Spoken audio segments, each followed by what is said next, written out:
Dhurandhar cinema 2 భాగాలు చూసిన తర్వాత మల్టీ డైమెన్షన్స్‌లో విశ్లేషించుకుంటూ ఉంటే 'షావుకార్ జానకి' గారి ఒక పాత్ర నాకు గుర్తొచ్చింది. అలాగే మరికొన్ని సినిమాల్లోని మరికొన్ని పాత్రలు. 'దురంధర్' సినిమాలో గొప్పదనం ఏంటంటే చిన్న పాత్ర అయినా సరే మనకు గుర్తుండిపోయే విధంగా హై ఇంపాక్ట్ క్రియేట్ చేసే విధంగా డైరెక్టర్ తీర్చిదిద్దాడు. మొత్తం సినిమాలో మీరు ఏ పాత్రను కూడా అంత సులభంగా మర్చిపోలేరు. 5 నిమిషాల రోలైనా, 3 నిమిషాల రోలైనా, 10 నిమిషాల రోలైనా సరే మనం గుర్తుపెట్టుకుంటాం. ఆ విలన్ గ్యాంగ్లో ఉన్న వాళ్ళని కానీ, ఈవెన్ హీరో సైడ్ ఉన్న వాళ్ళు కానీ. సరే, సంజయ్ దత్ అంటే పెద్ద నటుడు కావచ్చు, చాలా ఎక్కువసేపు అతనికి స్క్రీన్ స్పేస్ అనేది ఉంది. అక్షయ్ ఖన్నాకు స్క్రీన్ స్పేస్ ఉంది, బట్ కొన్ని పాత్రలకు ఎక్కువ స్క్రీన్ స్పేస్ లేదు. ఫర్ ఎగ్జాంపుల్, సంజయ్ దత్ను పైకి పంపిస్తాడు ఒకతను, కారు నడుపుకుంటూ వెళ్తాడు, మీకు తెలుసు. ఆ పాత్రను కూడా మనం మర్చిపోలేం. సో ఎక్కడ, ఎందుకు, ఎలా ఇంపాక్ట్ క్రియేట్ అయ్యింది అని గమనిస్తే నటీనటుల పర్ఫార్మెన్స్ కంటే డైరెక్టర్ యొక్క టాలెంట్ ఎక్స్ట్రాడినరీగా మనకు అర్థమవుతుంది 'దురంధర్' సినిమాలో. అంటే ఏ పాత్ర చేత ఏ ఫ్రేమింగ్తో ఎలాంటి పర్ఫార్మెన్స్ తీసుకోవాలి, ఏం చేయాలి అనేది. ఫ్రేమింగ్ కూడా చాలా కీలకమైన పాత్ర పోషించింది 'దురంధర్' సినిమాలో. మీకు రామ్ గోపాల్ వర్మ సినిమాల్లో కూడా చాలా సందర్భాలలో చిన్న చిన్న పాత్రలు వేసిన వాళ్ళని కూడా చాలా లాంగ్ టర్మ్ గుర్తుపెట్టుకుంటూ ఉంటారు. ఎందుకంటే ఆ ఫ్రేమింగ్లో ఉంటుంది, ఆ కెమెరా యాంగిల్స్లో ఉంటుంది, ఫ్రేమింగ్లో ఉంటుంది. కొన్ని ఎక్స్ప్రెషన్స్కి టైట్ క్లోజప్స్ కట్ చేయడం కానీ, ఆ కెమెరా మూమెంట్ కానీ, ఎమోషన్స్ సటిల్గా తీసుకోవడం కానీ, దానివల్ల పాత్రలలో సహజత్వం పెరిగి చాలా ఈజీగా మనకు లాంగ్ టైం గుర్తుండిపోయే విధంగా పాత్రలు ఉంటాయి. కానీ అసలు నేను డైరెక్టర్ టెక్నిక్స్ కానీ, కెమెరా యాంగిల్స్ కానీ, కెమెరా టెక్నిక్స్ కానీ, ఫ్రేమింగ్లో కొత్తదనం కానీ నేనేమి చెయ్యను. నేను జస్ట్ కెమెరా పెట్టి ఆన్ చేస్తానంతే. నువ్వు పర్ఫార్మెన్స్ ఇవ్వాలి. నీకు సినిమాలో జస్ట్ ఒక 5 నిమిషాల రోలో, 8 నిమిషాల రోలో ఇస్తానంతే, చేసి వెళ్ళిపోవాలి. కానీ లాంగ్ స్టాండింగ్ గుర్తుండాలి అని అంటే ఆ యాక్టర్ చాలా చాలా క్యాలిబర్ ఉన్న యాక్టర్ అయ్యి ఉండాలి. 'షావుకార్ జానకి' గారి ఒక పాత్ర శ్రీ వెంకటేశ్వర మహత్యం సినిమాలో, పాతదండోయ్, కొత్తది కాదు, కొత్తది ఏదో 1980sలోనో ఏదో ఒకటి వచ్చింది, 70s or 80sలో కలర్లో ఉంటుంది. I'm not talking about it. 1960లో వచ్చింది శ్రీ వెంకటేశ్వర మహత్యం. మా అమ్మగారు కూడా పుట్టలేదు ఆ సినిమా వచ్చినప్పుడు. అంటే మరి నేను ఎప్పుడు చూసింటానో మీరు ఆలోచించండి. ఎక్కడో టీవీలో చూసింటాను కదా. ఫుల్ సినిమా నేను చూస్తూ ఉన్నప్పుడు నందమూరి తారక రామారావు గారు అద్భుతమైన పర్ఫార్మెన్స్. ఎస్ వరలక్ష్మి గారు తన పాటలు తానే పాడుకుంటారు, అద్భుతంగా యాక్ట్ చేస్తారు. మహాలక్ష్మి పాత్ర, సావిత్రి గారు పద్మావతి పాత్ర, సావిత్రి తల్లిగారి పాత్ర ఋష్యేంద్రమణి గారు. కన్నాంబ గారి స్థాయి కంచకంఠం కాకపోయినా ఈమెది కూడా కంచకంఠమే దాదాపు, ఋష్యేంద్రమణి గారు. ఇంకా చాలా చాలా అద్భుతమైన యాక్టర్స్, రమణారెడ్డి గారు, అద్భుతమైన యాక్టర్స్, గుమ్మడి గారు, వీళ్ళందరూ యాక్ట్ చేసుకుంటూ వస్తుంటారు. సినిమా అలా వెళ్తూ ఉంటుంది. అకస్మాత్తుగా ఎరుకల సాని ప్రత్యక్షం అవుతుంది. మీ అందరికి తెలుసు వెంకటేశ్వర స్వామి మహత్యంలో కథ ఏంటనేది. పద్మావతి దేవి దగ్గరికి వెళ్ళి పిల్లని అడగాలి. వకుళమాత పాత్ర శాంత గారు వేశారు, శాంతకుమారి గారు. ఇప్పుడు ఈ వకుళమాత పద్మావతి తల్లిదండ్రుల దగ్గరికి వెళ్ళి, ఆకాశరాజు ఆయన సతీమణి దగ్గరికి వెళ్ళి పిల్లని అడగాలి. మావాడున్నాడు శ్రీనివాసుడు, మావాడు మీ అమ్మాయి ఇద్దరు ప్రేమించుకున్నారు, మీ పిల్లని ఇవ్వండి అని చెప్పి అడగడానికి వెళ్ళాలి. కానీ ఈమె ఒక పేదరాలు, ఏదో ఋష్యాశ్రమంలో ఉంటుంది.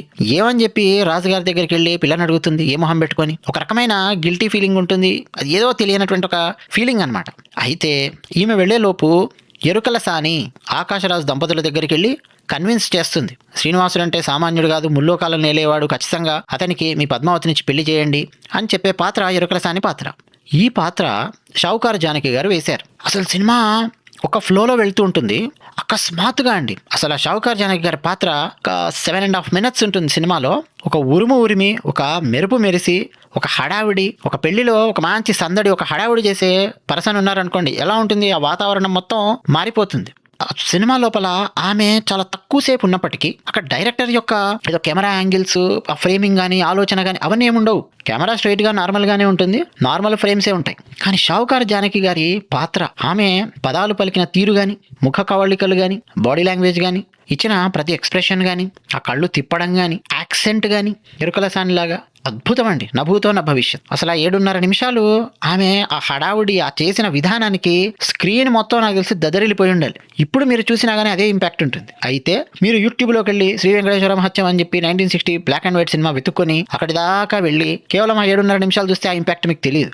సినిమా మొత్తం చూసినప్పుడు ఓవరాల్గా మధ్యలో సడన్గా వచ్చేటటువంటి ఆ పాత్ర, తక్కువసేపు ఉండే ఆ పాత్ర ఎంత హై ఇంపాక్ట్ క్రియేట్ చేస్తుందో ఆమె నటన వల్ల మనకు అప్పుడు అర్థమవుతుంది. అంటే సినిమా మొత్తం ఒక ఫ్లోలో చూస్తున్నప్పుడు ఆ మధ్యలో వచ్చే పాత్ర యొక్క ఇంపాక్ట్ మనకు అర్థమవుతుంది. అలాగే సంసారం ఒక చదరంగం సినిమా, అదేమి డైరెక్టరు లేకపోతే కెమెరామెన్ ఇద్దరు కలిసి కూర్చొని ఒక అద్భుతమైన ఫ్రేమ్స్ పెట్టి కెమెరాను మాట్లాడించేలాగా, ఒకే బాలచందర్ గారు లాగానో, మణిరత్నం లాగానో, రామ్ గోపాల్ వర్మ లాగానో, బాపు గారు లాగానో, కె విశ్వనాథ్ గారు లాగానో అలాంటి ఫ్రేమింగ్ ఉన్నటువంటి సినిమా కాదు. ఏంటి ఈ సినిమా? ఒక నార్మల్ నాటకాన్ని మనం చూస్తున్నట్టుంటది. ఏ రవీంద్ర భారతిలోనో లేకపోతే ఏ విజయవాడ తుమ్మలపల్లి కళాక్షేత్రంలోనో కూర్చొని ఓ సాంఘిక నాటకం చూస్తుంటే ఎలా ఉంటుందో అలా ఉంటుంది. కెమెరా ఫ్రేమింగ్ అదంతా కూడా. అంటే మామూలు స్ట్రైట్ గా కెమెరా రన్ అవుతూ ఉంటుంది, వీళ్ళు యాక్ట్ చేస్తుంటారు అంతే. అలా ఉంటుంది.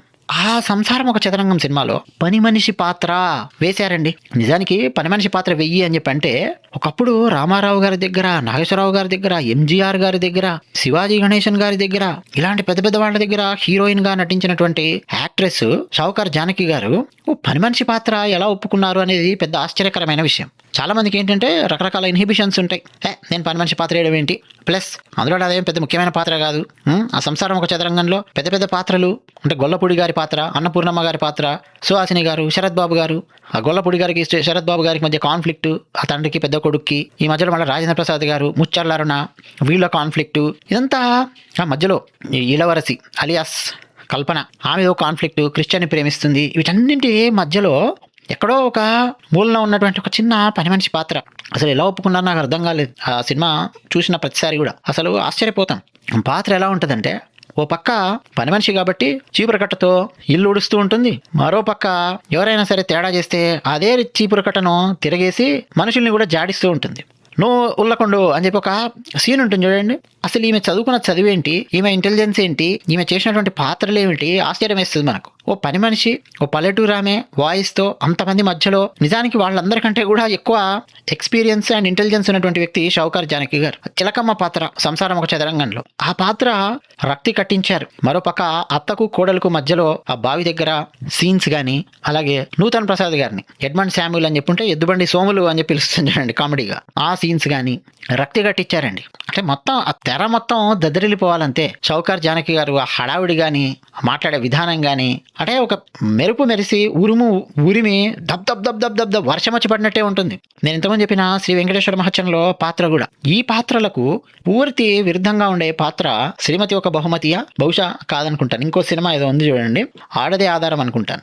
ఎస్, అందులో ఒక ఎడిటర్ పాత్ర, ఆ చీఫ్ ఎడిటర్ పాత్ర మహిళల కోసం ఒక పత్రిక నడిపిస్తూ ఉంటుంది. అందులోనే ఆమె కూతురు ముచ్చర్ల అరుణ, ఆమె కూడా ఆ పత్రికలో పనిచేస్తూ ఉంటుంది. కానీ ముచ్చర్ల అరుణ తన భర్తను కానీ తన ఇంట్లో అత్తమామను కానీ సరిగ్గా చూసుకోదు. విస్సు రాసి డైరెక్ట్ చేసినటువంటి సినిమా అన్నమాట. శ్రీమతి ఒక బహుమతి, ఆడదే ఆధారం, రెండు ఆ పేర్లలో నేను చాలాసార్లు కన్ఫ్యూజ్ అవుతూ ఉంటాను.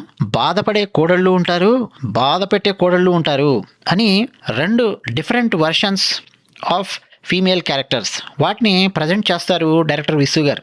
అందులో మీరు చూస్తే చాలా సటిల్గా యాక్టింగ్ ఉంటుంది షావుకార్ జానకి గారిది. ఆమె దగ్గరకు వచ్చి కూర్చొని విస్సు గారు ఇక ఆయన కైండ్ ఆఫ్ డైలాగ్ డెలివరీ ఉంటుంది, ఆయన కైండ్ ఆఫ్ యాక్షన్ ఉంటుంది. మాట్లాడుతూ మెల్లిగా కామెడీగా మాట్లాడుతూనే మీ అమ్మాయి అని అనకుండా మీ అమ్మాయి ముచ్చర్లారన ఈ విధంగా బిహేవ్ చేస్తోంది, తన భర్తను ముఖ్యంగా తన అత్తమామను చాలా చాలా దారుణంగా ట్రీట్ చేస్తోంది, ఇంట్లో ఉన్న పెద్దవాళ్ళని, ఇదేం న్యాయం అని చెప్పి అడుగుతాడనమాట.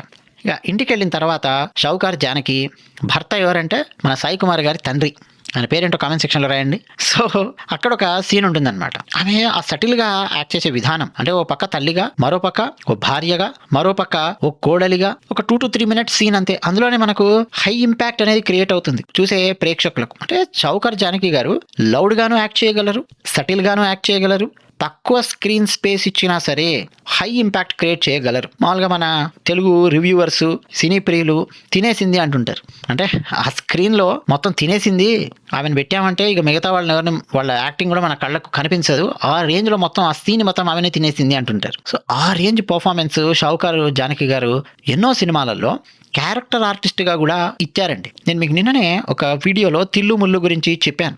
రజనీకాంత్ గారు హీరోగా యాక్ట్ చేసిన cinema, Hindi cinema golmaal cinema, ఆ సినిమాకు రీమేక్ అనమాట.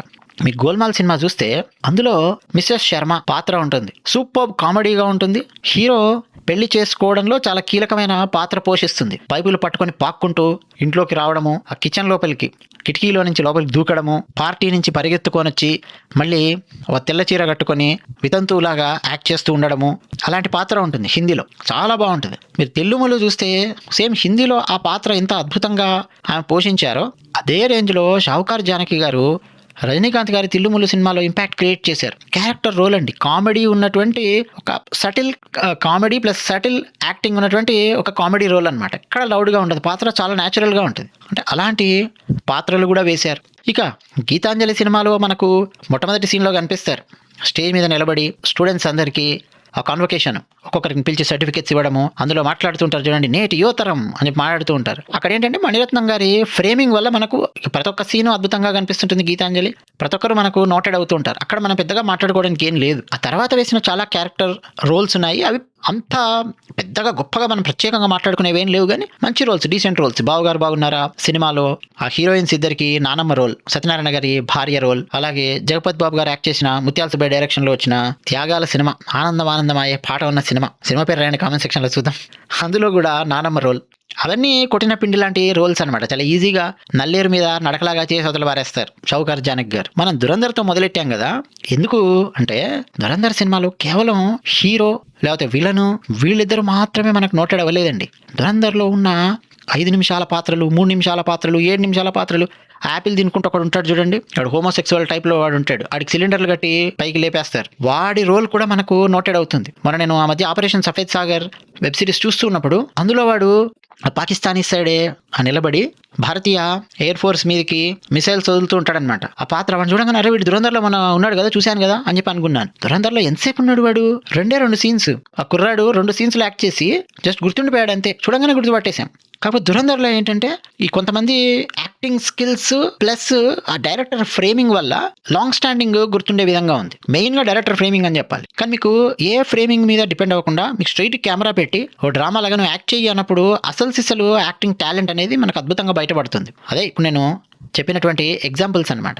సో అలాంటి గొప్ప నటీమణి షౌకార్ జానకి గారు 94 సంవత్సరాలు జీవించారు. గొప్ప గొప్ప సినిమాలలో నటించారు. ప్రశాంతంగా కన్ను మూశారు. వరలక్ష్మి వ్రతం రోజు కన్ను మూశారు. ఆమె సాక్షాత్తు సరాసరి వైకుంఠానికి వెళ్ళుంటారు అని మనం విశ్వసిస్తూ విషయం. ధన్యవాదాలు.